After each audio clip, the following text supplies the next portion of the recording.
ब्राह्मण की ये ताकत है कि जैसे माइक पे आए तो भगवान भी ताली बजाने लगा। हाँ, आप सभी को प्रणाम करता हूँ। भगवान ताली नहीं बजा रहे हैं, भगवान बारिश कर रहे हैं, ताकि जो लोग आए हैं वो तब तक न जाए जब तक मैं पढ़ रहा हूँ।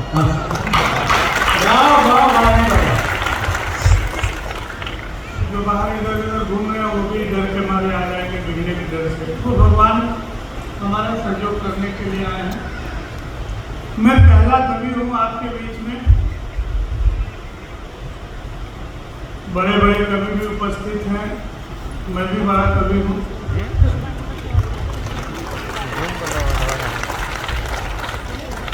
और बढ़िया कवि हूँ। अच्छा, बहुत अच्छा। हमारे चेहरे पे मत जाइएगा, चेहरा भले ही मनहूस की तरह है, लेकिन हम कवि बहुत अच्छे हैं। ऐसा नहीं है कि बचपन से इसी तरह से था। पैदा हुए थे तो बहुत खूबसूरत थे, बाद में सरकार ने आधार कार्ड बना दिया, फिर आधार कार्ड के हिसाब से हमको मुंह रखना पड़ता है।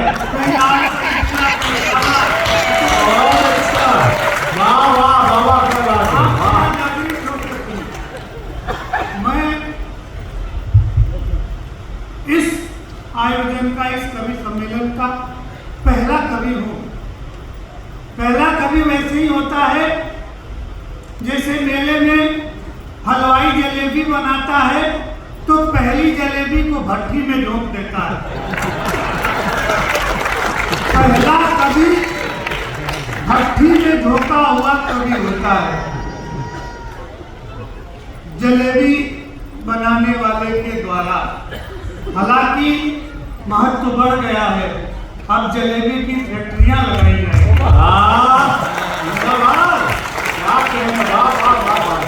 आप 5-10 मिनट हमसे जुड़िए, आपको बहुत आनंद आएगा। आप जुड़ जाएंगे, हंसने की बात आए तो हंसिए, ताली बजाने की आए तो ताली बजाइए, तो हमारा मन बना रहेगा। वरना गलती से हम बहुत पढ़े लिखे हैं और हम इतने गंभीर और उत्कृष्ट रचनाएं सुनाने लगेंगे कि जो जिसका अर्थ हम खुद ही नहीं जानते। और ये कोई गलत नहीं है, मैं वास्तव में पढ़ा लिखा हूँ और हर परिस्थिति से अनुकूलता निकालने का तरीका हमको आता है, इसीलिए मुझे सबसे पहले पढ़ाया गया। मैं सर 1-2 बातें छोटी छोटी कर दूं, फिर कविताएं सुनाता हूँ। मैं जब 5-7 साल पहले भारत सरकार की तरफ से लंदन गया था, लोगों ने क्या किया कि 40 अंग्रेज आके बैठा दिए और कहे पंडित जी आप शुरू कीजिए, जमाना आप ही को है। हमको अंग्रेजी नहीं आ रही और उनको हिंदी नहीं आ रही, हम कुछ भी अच्छा किसी कवि को मारना हो आपको जान से तो शहर के गिने चुने 40-50 मनहूस बुला के आगे बैठा देंगे, वो कवि जीते जी मर जाएगा। उसको कुछ करने की जरूरत, अच्छा हम कुछ भी सुना रहे उनके ऊपर कोई प्रभाव ही नहीं पड़ रहा। हमने उपाय निकाला, 45 मिनट नॉन स्टॉप संस्कृत में कविताएं सुनाई, वो 40 बेहोश हो गए। दूतावास से हिंदी अधिकारी आए, कहे कि पंडित जी क्या किया आपने, आपको तो यार मतलब अभियोग चलेगा। 40 अंग्रेज बेहोश हो गए। हमने कहा ये गालियां वाले बात का बदला है।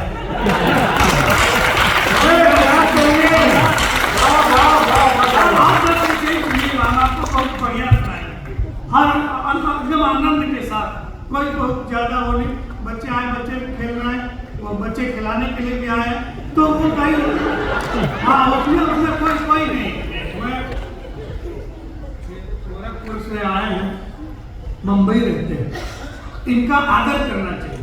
हमारी बात माने या न माने, हालांकि मैं भी प्रधानमंत्री के क्षेत्र से हूँ, तो हमारी माने या न, गोरखपुर वाले की बात जरूर मानिए।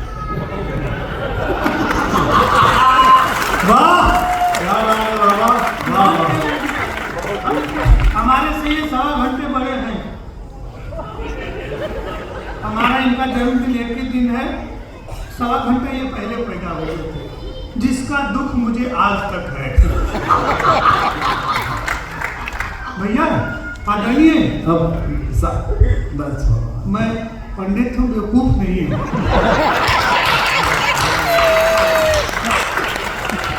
मेहनत मैं कर रहा हूँ, फोटो आप उधर खींचा। ऐसे थोड़ा होता है, आप सुनिए, हम हर परिस्थिति में अनुकूलता निकाल लेते हैं। हम आपको भी सुनाएंगे, बस थोड़ा सा और जागरूक होइए। हमारे पिताजी बहुत गाली देते थे, बिना मतलब के गरियाए, जो भी दरवाजे से गुजरे तो गाली देना शुरू कर देते। अच्छा, गांव के लोग ये समझते थे कि बुजुर्ग आदमी है, पंडित जी हैं, कोई मंत्र पढ़ रहे हो, आशीर्वाद दे रहे हो, तो वो कुछ बोलते नहीं थे। अच्छा, पिताजी और बहस के गाली देते थे। मृत्यु करीब आई तो हमको पास मिला तो बोले, बेटा कुछ ऐसा करना कि पूरे गांव के लोग कहें कि इसके पिताजी बहुत अच्छे थे। अब बताइए, जिसके बाप ने पूरे जीवन गांव भर के लोगों को गाली दी, वो ऐसा क्या करे कि पूरा गांव कहे कि इसके पिताजी बहुत अच्छे थे, इसके पिताजी बहुत अच्छे थे। पिताजी मर गए। उनके मरने के बाद हम दो भाई हैं, लाठी लेके उसी चौतरे पे बैठते हैं। जो भी उधर से गुजरता है दौड़ा के पीटते हैं और गाली भी देते हैं। पूरा गांव कहता है इससे अच्छे तो इसके पिताजी थे, जो पूरा गाली देते हैं।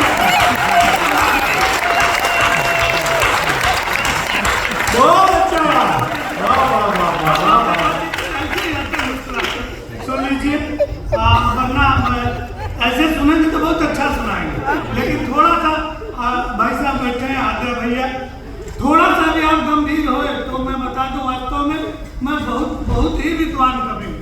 फिर मैं वैसा सुनाने लगूंगा, वर्दे वर्दे सविता कविता का हमें मतिमंद को छंद सजा कर दे बस नोट हजार के घर मोटर चाकर से भर दे उनमें नवाज विधा की हंसी से फटे दुख के पर्दे खुशियों को दया करके इकट्ठा करके वर्दे ऐसे सुनाने लगेंगे, फिर आदमी को समझ नहीं पाएंगे। इसलिए खूब तालियां बजा दीजिए। हम आपको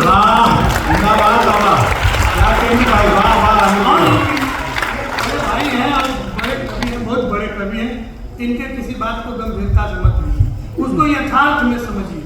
जिसे कह रहे मन्नू बिटिया, और इस तरह की बेटी हर घर में होनी चाहिए। और मैं तो आज ही से इसको अपना बेटी मानने के लिए तैयार हूँ। जिसकी बेटी मतलब रोज 50,000 रुपया खर्चा सुना के मिला है, भगवान ये मुझे अभी से कोशिश करते।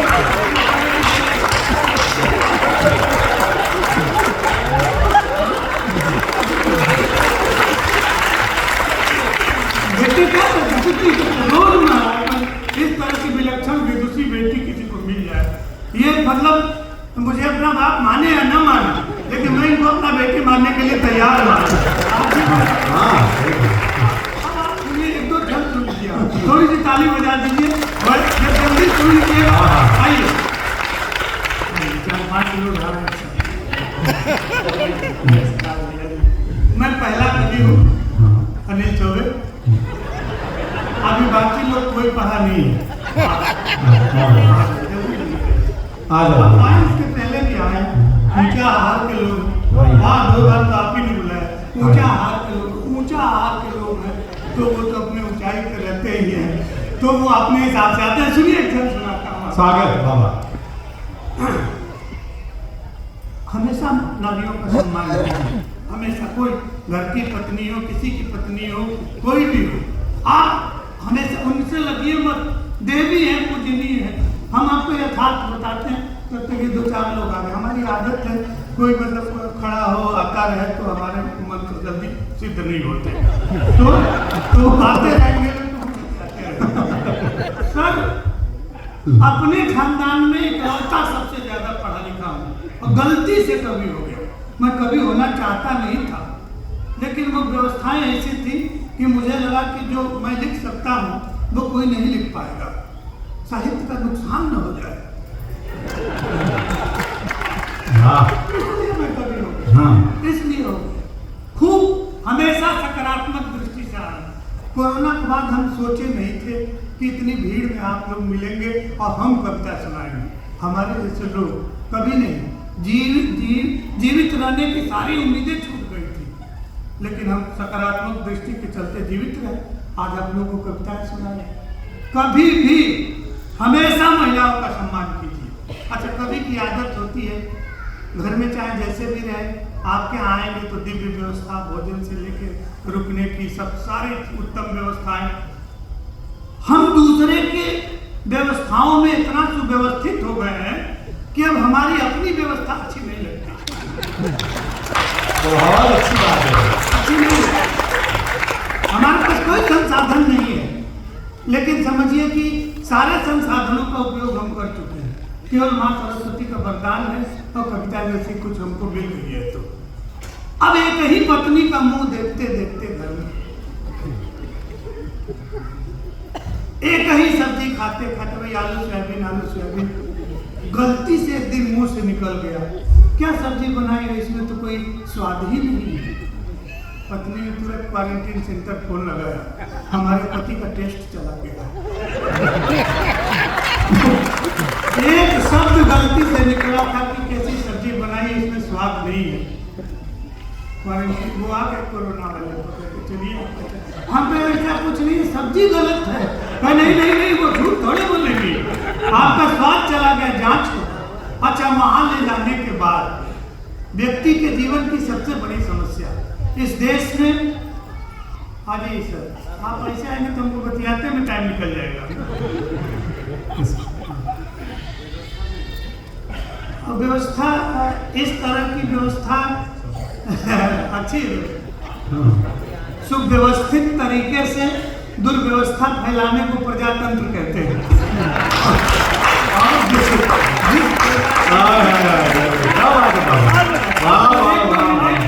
फिर मैं आपको फटाफट सुनाता हूँ। अब वहां में गए, इस देश में दो लोग सबसे ज्यादा चरित्रवान।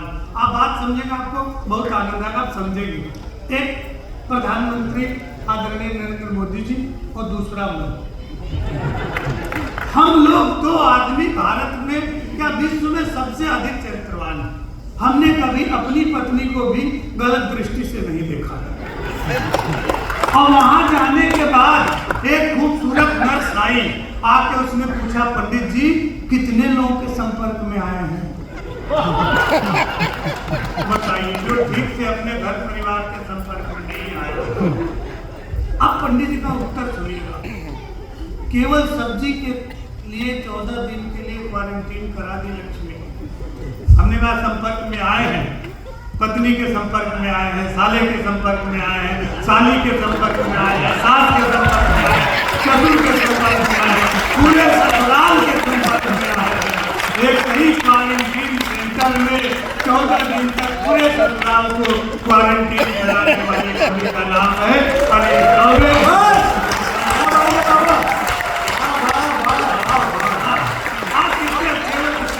अच्छा सर, सबसे बड़ी बात, अब जब पूरा खानदान एक जगह आ गया, तब पत्नी ने स्वीकार किया, कैसा है, गलती से नमक डालना भूल गई। आप बहुत अच्छा सुनते बड़े लोग हैं, बहुत आप एक दो छंद सुनाता हूँ, आप सुनिए। हमारे दादा जब 85 वर्ष के हो गए तो यमराज का मिस कॉल आया कि आपका कार्यकाल पूरा हो गया, चलिए। हिंदुस्तान का बुजुर्ग मृत्यु करीब हो लेकिन अपना आनंद उत्सव त्यागता नहीं। आप ये छंद सुने आनंद। हमने सनातन पद्धति के हिसाब से पूछा कि दादा कोई अंतिम इच्छा हो तो बताओ। हिंदुस्तान का बुजुर्ग मृत्यु करीब है, अपनी अंतिम इच्छा बता रहा है, सुनिए। कि मेरे खानदान के वयो बुजुर्ग दादा बोले, प्रतिदिन गंगा में नहाना चाहता हूं मैं। मेरे खानदान के वयो बुजुर्ग दादा बोले, प्रतिदिन गंगा में नहाना चाहता हूं मैं। और बाकी बचे जीवन को भोले की शरण जाके राम राम जप के गंवाना चाहता हूं मैं।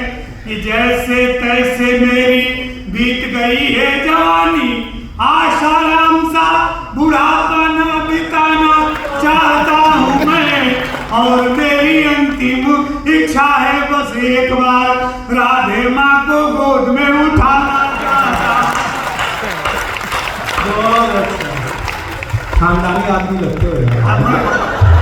मैं आपको इसी तरह से निर्गुण भक्ति भाव युक्त रचनाएं सुनाऊं। खानदानी, हमारे खानदान में किसी ने कोई आज तक बेवकूफ पैदा नहीं हुआ, किसी ने नौकरी नहीं की और कोई भूख नहीं मरा, जितने मरे सब खा के मरे। एक चीज गांव में 1985 के बाद बिजली आई और टेलीविजन खरीदा गया, एक खर्च लिया।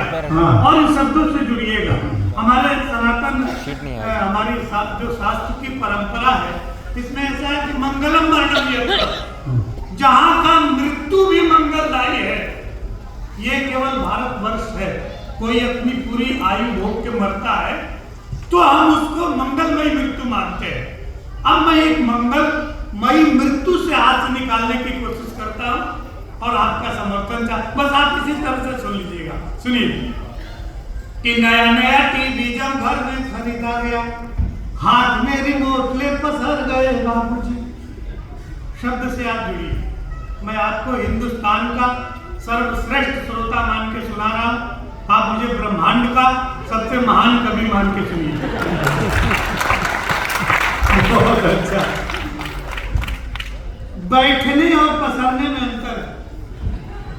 जैसे आप सोफा पे बैठे हैं, इसको बैठना बोलते हैं, और घर का कोई मालिक, जिम्मेदार आदमी, जैसे सर आप बैठे हैं, आधिकारिक रूप से इसको पसरना बोलते हैं। आराम से बैठना आधिकारिक दृष्टि से। पिताजी कुर्सी पे बैठे हैं, आप ये पकड़िएगा और आनंद लीजिएगा कि नया नया टीवी जब घर में खरीदा गया, हाथ में रिमोट ले पसर गए बाबूजी, और 4 बजे भोर से ही धर्म की बात सुन आस्था की नदी में उतर गए बाबूजी। आस्था की नदी। कोई बात नहीं, बच्चे देश का भविष्य हैं, लेकिन हमारा वर्तमान खतरे में डाल रहे हैं, इसलिए सर आपसे नहीं मान रहा, इधर दे दीजिए, बाबरा जी मना लेंगे। लंबा एक्सपीरियंस है इनको बच्चे खिलाने का, कभी सम्मेलन नहीं होता तो यही सब करते हैं घरों में, बच्चे ही खिलाते हैं। आप बच्चा बढ़िया से खिला लेंगे, आप निश्चिंत का आनंद लीजिए। कोई नहीं बच्चे सुन रहे, थोड़ी सी ताली बजाइए। एक बार जोरदार ताली।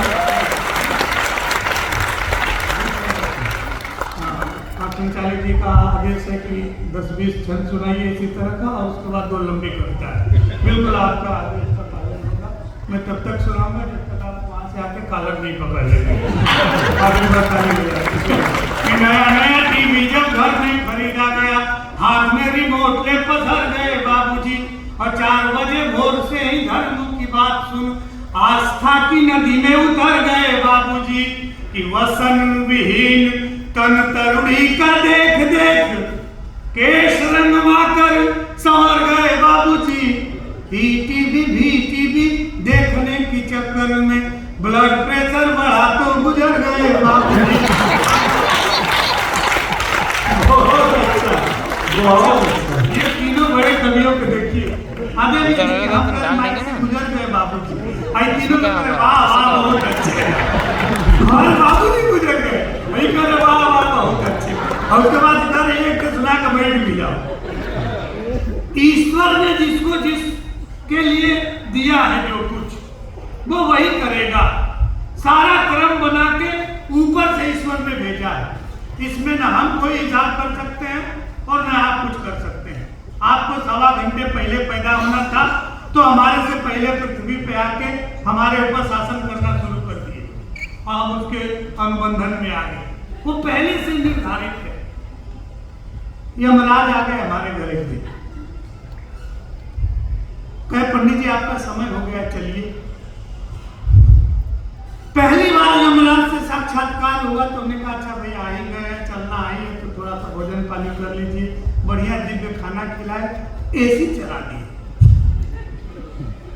स्वर्ग में एसी नहीं होता, आप सबको पता इसलिए नहीं है कि पंडित मैं हूँ, मंत्र मैं जानता हूँ, स्वर्ग कहाँ है नरक कहाँ है ये हमको पता है, तो वहाँ एसी नहीं होता, एसी नहीं होता। अच्छा यमराज ने पहली बार व्यवस्था देखे कि भाई भारत में जून के महीने में भी इतनी ठंडक हवा लग रही है, तो अपना कंबल ओढ़ के चाप के सोए। अच्छा जब यमराज सो गए तो हमने उनके झोले से उनकी डायरी निकाली कि कोई इनके पास लेखा जोखा तो होगा, किसको ले चलना किसको नहीं चलना। देखे सबसे ऊपर लिखा था अनिल चौबे, हमने उसको काटा और सबसे नीचे लिखा अनिल चौबे, 10-15 हजार लोगों के नीचे। कुछ दिन तो मौका मिल जाए। जमराज शाम को उठे तो कहे यार क्या बताए, इतना आनंद स्वर्ग में नहीं आया। दिव्य भोजन किए, गर्मी में कंबल ओढ़ के सोए। मैं बहुत प्रसन्न हूँ और इस प्रसन्नता के चलते मैं ये सोच रहा हूँ कि ऊपर से न ले जा करके आज नीचे से ले जाऊँ।